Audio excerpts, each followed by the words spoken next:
நான் நிறைய உண்மையெல்லாம் பேசிடுவேன். கடைசியா என் பொண்ணுகிட்ட எப்ப சண்டை போட்டேன்? உண்மையை சொல்லாம ஏடா கூடமா கேட்டீங்கன்னா ஏடா கூடமா பதிலும் வரும். கல்யாணத்துல நான் ரொம்ப எகென்ஸ்டா இருந்தேன். இவனை வேண்டவே வேண்டாம். 1 மணி நேரத்துல உங்களை மயக்கிட்டாராமே? அவன் அப்படி நினைச்சுட்டு இருக்கான் பைத்தியக்காரன்.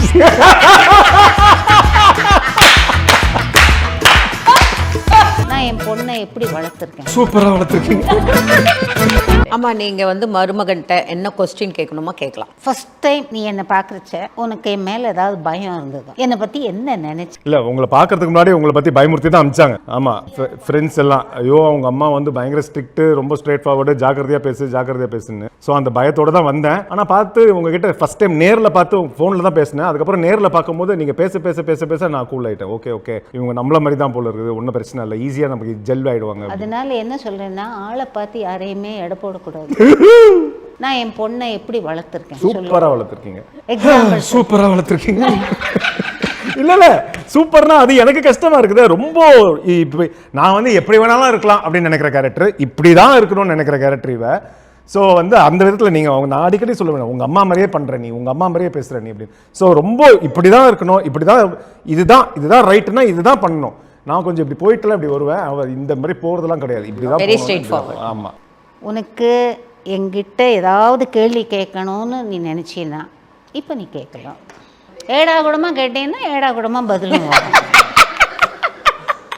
ப்ரோ இவங்க மிரட்டுறாங்களா இல்லை என்கிட்ட கேள்வி கேட்க சொல்கிறாங்களா? இல்லை, உங்ககிட்ட கேட்கணுன்னா நான் நிறைய கேட்டிருக்கேன். பட் கேட்காத கேள்வின்னு பார்த்தா எதுவுமே இல்லை. ஒரே விஷயம் சொல்லணும், ஐ லவ் யூ. எவ்வளோ சண்டை போட்டாலும் கேள்வி கேட்குற அளவுக்கு உங்ககிட்ட எதுவுமே நான் நடந்துக்கல. இப்போ உண்மையை சொல்லணும், என் மேலே எதுக்காவது நீ வருத்தப்பட்டிருக்கியா? நடுவில் அந்த 9 மாதம் என் ஃபோனை பிளாக் பண்ணதுக்கு தான் வருத்தப்பட்டேன். அதுக்கு என்னடா நம்ம காரணம் நான் தான் சண்டை போட்டேன். ஆனால் வந்து சாரி சொல்ல ட்ரை பண்ணுறேன், ஃபோனை ரீச் பண்ண முடியல, கடைசியில் பொறுக்க முடியாமல் தான் நேரிலே வந்துட்டேன். கடைசியாக என் பொண்ணுகிட்ட எப்போ சண்டை போட்டேன்? என் பர்த்டேக்கு முன்னது நாள். பர்த்டே எப்போம்மா? 28 செப்டம்பர் 28 27 அன்னைக்கு சண்டை காலையில். எதுக்காக இல்லை நான் சொல்ல மாட்டேன், சண்டை. அப்புறம் அன்னைக்கு நைட்டே சரியாச்சு. இல்லை நிஜமாவே நான் வந்து இப்போ ஒரு நார்மல் ஒரு ஆஃபீஸில் வேலை செய்கிற பையனுக்கு கல்யாணம் பண்ணி கொடுத்துருந்தா கூட இந்த அளவு வச்சுருப்பானான்னு எனக்கு தெரியாது. நிஜமாவே அவளை நல்ல ஒரு ஹைட்டில் தான் உட்கார வச்சுருக்கான். அதெல்லாம் எனக்கு ரொம்ப சந்தோஷந்தான். இன்னும் அந்த சண்டை இல்லாமல் ஒரு நார்மல் ஃபேமிலியாக நான் எப்பவும் என் பொண்ணுக்கு ஒரு வார்த்தை சொல்லுவேன். இப்போ என் மாப்பிள்ளையும் என் பிள்ளையாக நினச்சி நான் சொல்லலான்னு நினைக்கிறேன். என் பொண்ணு சின்ன வயசில் நடிச்சுட்டு இருக்கிறச்ச உள்ளே வரும்போது நான் சொல்லுவேன், செருப்பை கழட்டும் போதே நீ ப்ரீத்தி ஆக்டருங்கிறத மறந்துட்டு அம்மாவுக்கு பொண்ணாக உள்ளவா. நான் எப்படிப்பட்ட மாமியார் நீ நினைக்கிறேன்?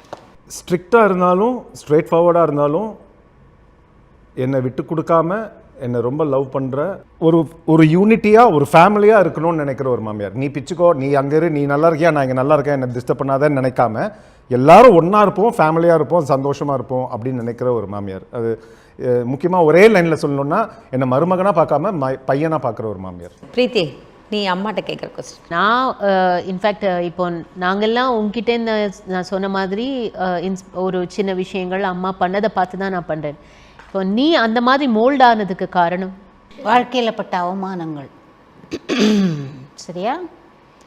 ஒரு மனுஷன் வந்து எல்லாத்தையும் கடந்து போடா அப்படின்னு சொல்கிற அளவுக்கு வரணும்னா அடிப்பட்டு மிதிப்பட்டு அதையும் தாண்டி நிமிர்ந்து நம்ம வாழ்ந்து காட்டுறோம் பாருங்க, அதுதான். மண்ணோட மண்ணாக போகாமல் உன் லெவலுக்கு மேலே நான் வருவேன். என் குழந்தைகள் நீங்கள் அந்த இடத்துக்கு என்னை கொண்டு வந்துட்டாங்க, என்னோடய ஹஸ்பண்டும் குழந்தைகளும்.